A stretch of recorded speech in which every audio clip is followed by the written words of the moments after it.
السلام علیکم. اکای داملا، زن حامله‌دار وقتی که سر فرزند می رود یعنی وفات میکند، جایز است که کودک را از شکمش بریده گیریم؟ رحمت خدا بر شما. جایز است. وقتی که اگر میبینید که زن حامله‌دار از دنیا میگذرد، در حال شما میتوانید که شکم او را پاره کنید. البته برای این با متخصصا لازم است. پاره میکنند و کودک از شکم او میگیرند. در بعضی روایت ها میآیند که حضرت امام ابو حنیفه را پرسیدند: ای امام، آیا یگان فتوای داده ای که در او پشیمان شده باشی؟ حضرت گفتند: بله، یک فتوا دادگی هستم، لکن عاقبت همون فتوا را نمیدانم که چی شد. گفتند: چی فتوا دادی؟ گفت: بار یک شخص پرسید که یک زن حامله دار است، آیا اجازت میدهی که در حالت فوت او ما شکم او را پاره کنیم، این فرزند گیریم؟ گفت: بله. گفتند حضرت امام گفتند: بله، شکم او را پاره کنیم، فرزند گیریم. در همان گفت من در حیرت ماندم که حال همون طفل و حال همون مادر چی شد. این فرزند، این جوانی که میگه سوال کرد، گفتند امام گفتند این شبهه را از دلتان دور کنید که همون جوان من هستم که با فتوای شما از شکم مادر من صحت و سلامت برآمدم. یعنی مادر من در حالت نزع جان بود، از دنیا گذشت، مرا پاره کردن، از شکم او گرفتند. امروز یکی از عالم‌های برجسته هستند. السلام علیکم داملای عزیز، من یک خواهر اسلامی شما هستم. یک سوال دارم.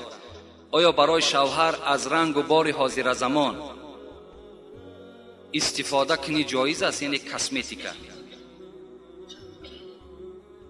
یعنی یک خواهر اسلامی سوال کرده است که از کسمتیکای حاضر زمان بگیم، از همین داروهایی که لبها دا میشکند، چهره هاشون دا میشکند، برای شوهرها استفاده کنیم جایز است یا نه؟ جایز است.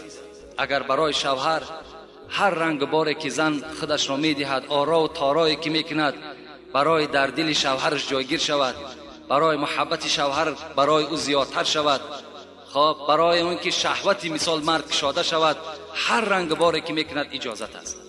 لیکن من به این خواهرای عزیز و به تمام آن زنهایی که از ما و شماست توصیه ما چی هست؟ من میخواهم که در جای کسمتیکا اخلاق خوب حمیده داشته باشد. در جای کسمتیکا احترام شوهر را به جا بیارد. در جای کسمتیکا وقتی که شوهر پاشه در همون پاگای خانه که مان، با یک چهره خندان، با یک قوقهای کشاده او شوهرها را پیشواز بگیرند. این بهترین رنگ بار است. باور که همین زنها هم به خود یک سیر دارند، مردها هم سیرشان همین است که وقتی زن او را پیشواز میگیرد، وقتی زن با او مهربانی میکند، این در دل شوهر البته به البته مهر بگیم دوستی نسبت همون زن خودش پیدا می شود. از این خاطر بهترین کسمتیکا، بهترین رنگ بار این است که شوهرها را احترام کنند. باور کنین همین کسمتیکای حاضر زمان همش خیمیه هست. چی در همون چهرهش میمالد، چی در لبهاش میمالد، عاقبت باید زلال میدهد. امروز همون زنهای پیرانسالی که در جوانی استفاده کردن، اگر شما اهمیت داده باشین، چهره‌های همونها دیگرگون است. چهره‌های همونها دیگرگون است. من از تمام خواهرها التماس دارم که چهره‌ها را به آب طهارت نورانی کنین، چهره‌ها را به نمازهای شب نورانی کنین، پیشانی را در زمین بمان، در شب در ساعتی 3 و 4 خیز به سوی خدای خودت زاره و تولا که در حق شوهر دعا که انشاءالله در چهره تو چی در دنیا و چی در آخرت یک نور روشن می شود که تمام این کسمتیکه های دنیای همه چی هستند عاجز هستند.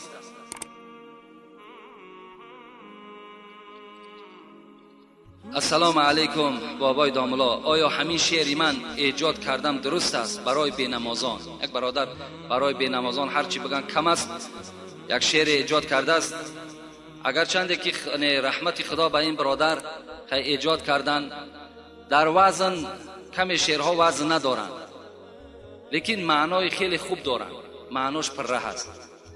حیف آن نوری که در شماست سجده الله نکرد، حیف آن دست و پایی که در شماست گفتار الله نکرد، حیف آن جسمی که در شماست راه حق را طی نکرد، حیف آن چشمان نرگسین تو که دیدار الله نکرد. یعنی معناهای خیلی کلانی دارد، لیکن وزنها ندارد شعر، وزن در کار برای شعر. من یک شعر از جنونی در همین تمثیل به شما میخوانم که گوش اندازین چگونه حضرت ها ایجاد میکردن. لیکن اولی اگر شاعریش باشد خیلی خوب است، خیلی خوب است، آینده انشاءالله نیک میشود. دلی به عشق او بادا کفیده. حضرت جنونی میگوید همین مسلمانی که در دلش عشق خدا نداشته باشد بادا کفیده، خدا این دل کفانده بگرداند. دلی به عشق او بادا کفیده، زبان به ذکر او بادا کشیده. نریزد آب دیده کور بهتر، تنی به طاعتش رنجور بهتر. اگر مسلمانی که در چشم او آب چشم نباشد، از قیامت نترسد، از گور نترسد، نریزد آب دیده کور بهتر. برای این همون کور بودن بهتر بود. نریزد آب دیده کور بهتر، تنی به طاعتش رنجور بهتر. تنی که طاعت نداشته باشد، عبادت نداشته باشد، فقط به کار دنیا مشغول باشد، این خیل بدن گفتن حضرت فلج بدنش بهتر است. بود بر مرده غافل کفن حیف، به حلق کشته دنیا رسن حیف. دنیا، انسانی که از دنیا غافل میگذرد برای او کفن حیف میکنه. انسانی که از دنیا فقط برای همین طلا و تاراج دنیا گذشت، او رشته همین دنیایی را میگد حیف میکنه. این حضرت هم مثل همین شعر ایجاد کردن، لیکن خیلی خوب است. برای بینمازا این البته کم است.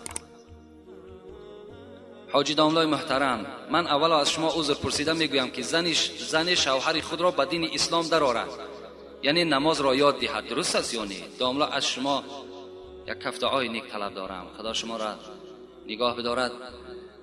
یعنی زنی که اگر شوهرش نماز خوان میکند درست است یا نه؟ البته درست است.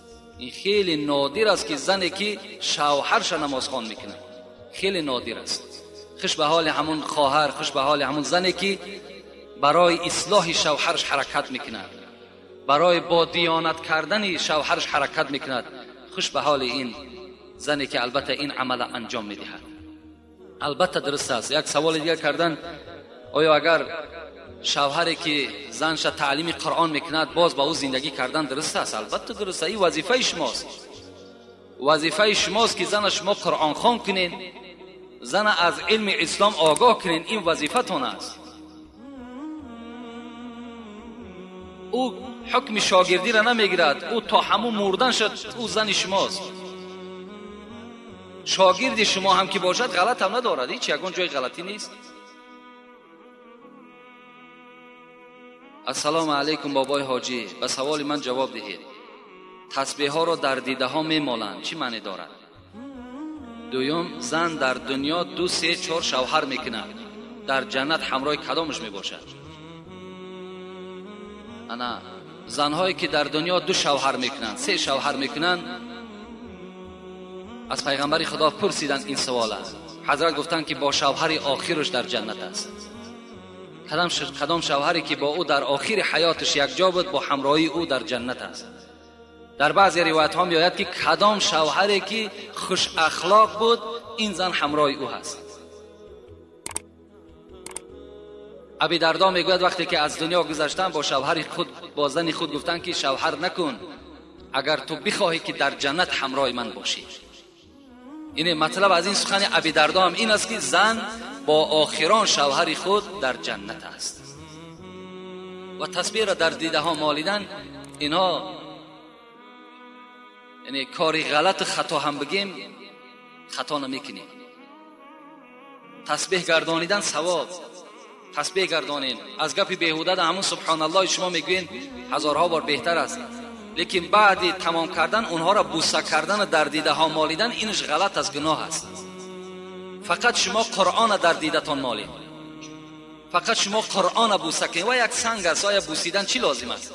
برعکس در فتواها میگن قبر، حتی قبر پدر که یک قبر خیلی محترم است، همون قبر بوسه کردن حرام است که وای از خاک عبارت است.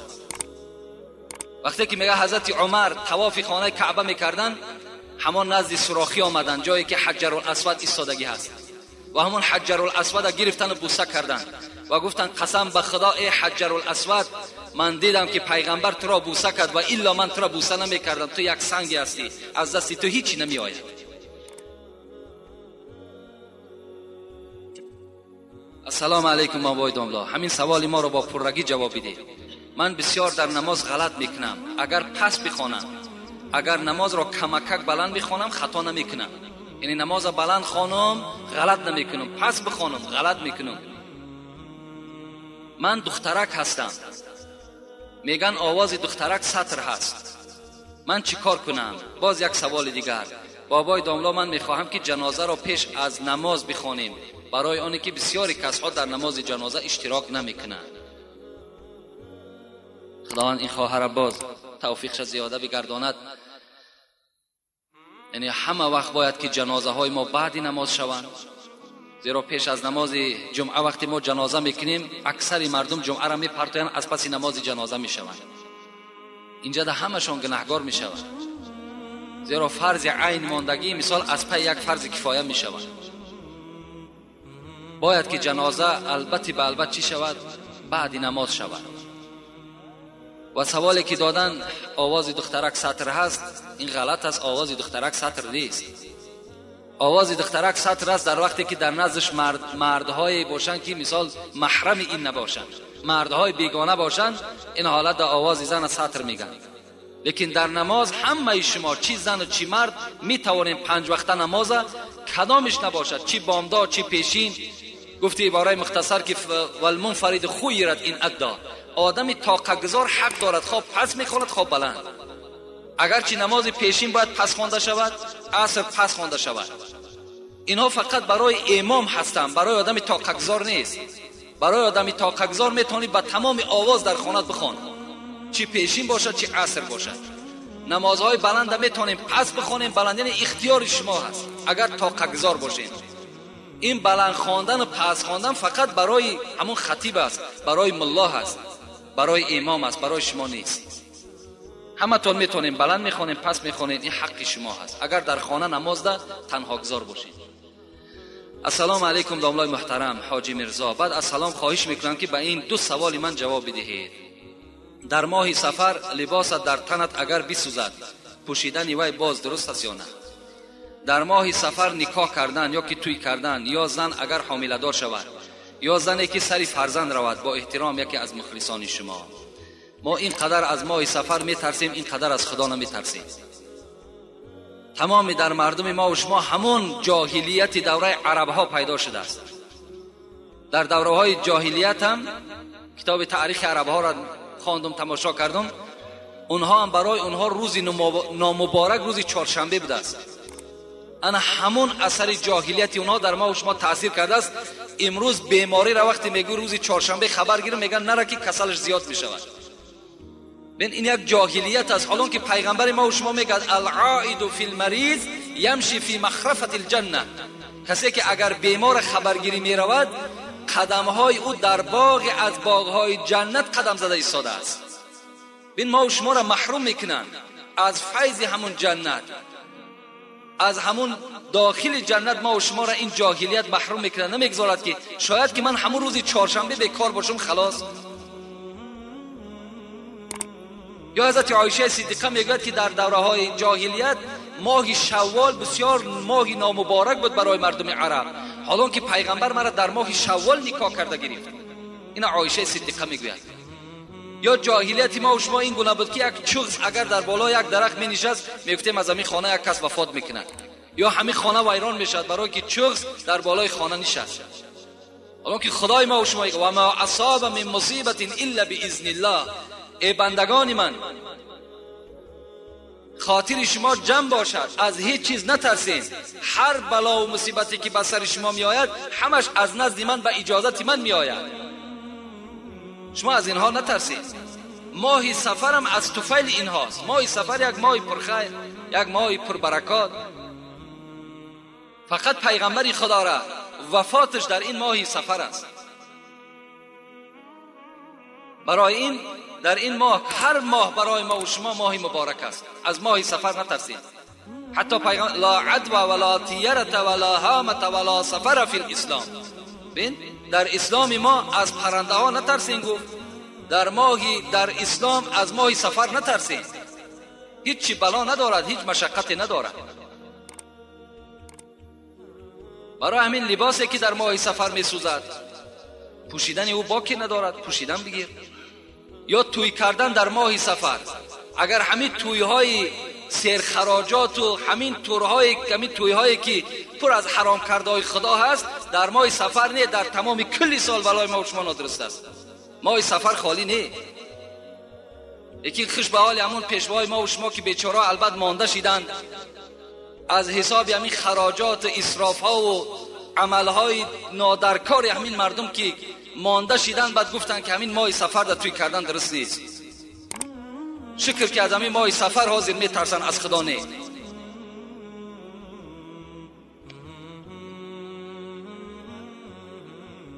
السلام علیکم دامنای محترم، از شما خواهش میکنم که با سوال من جواب گردانید. پدر و مادر حضرت امام اعظم کی بود؟ اینا را ما گفتیم گذاشتیم. از آینه نیلگون نماز بامداد یا پیشین و غیر نمازگزاری را میخوانند. از قفا اینها نماز خواندن درست است یا نه؟ درست نیست. از بالای تلویزیون وقتی که شما یک نماز میبینین و با آنها اقتدا میکنین، نماز شما فاسد است، نماز شما درست نمیشود.